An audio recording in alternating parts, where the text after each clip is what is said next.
Hello everyone, this is the scope of epidemiology. Originally, epidemiology was concerned with the investigation and management of epidemics of communicable disease. So it starts by studying epidemics of communicable disease. Then epidemiology was extended to endemic communicable disease and non-communicable infectious disease.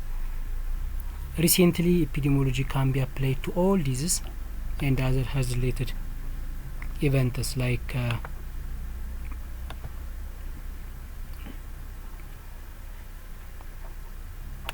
infectious and non-infectious disease, injuries and accidents, nutritional deficiencies, mental disorders, maternal and child health, congenital anomaly, cancer, occupational health, environmental health, health behavior and violence.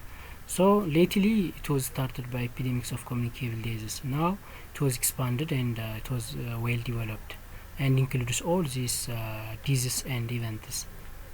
Then the very important concept is assumptions of epidemiology.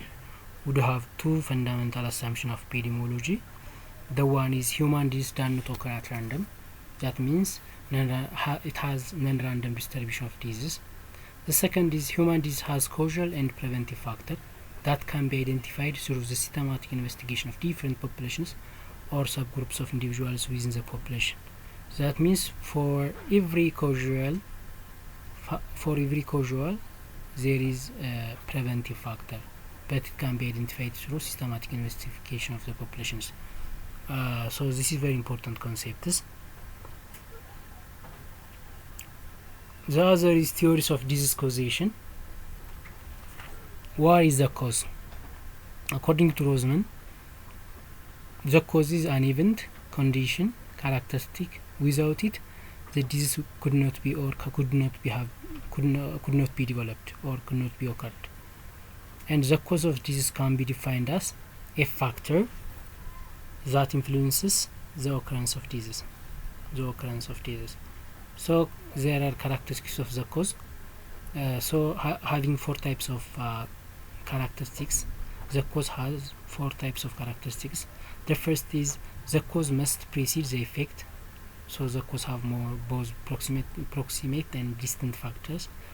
So the other is there is one-to-one correspondence between observed cause and the effect. There is linear relationship between cause and effect. The third is the cause can be either host or environmental factor, like all these factors.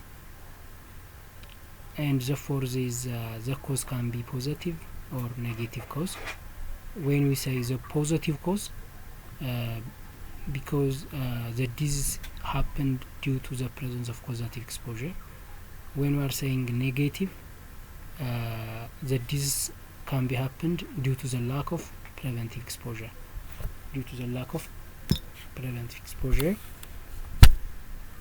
The other is the cause.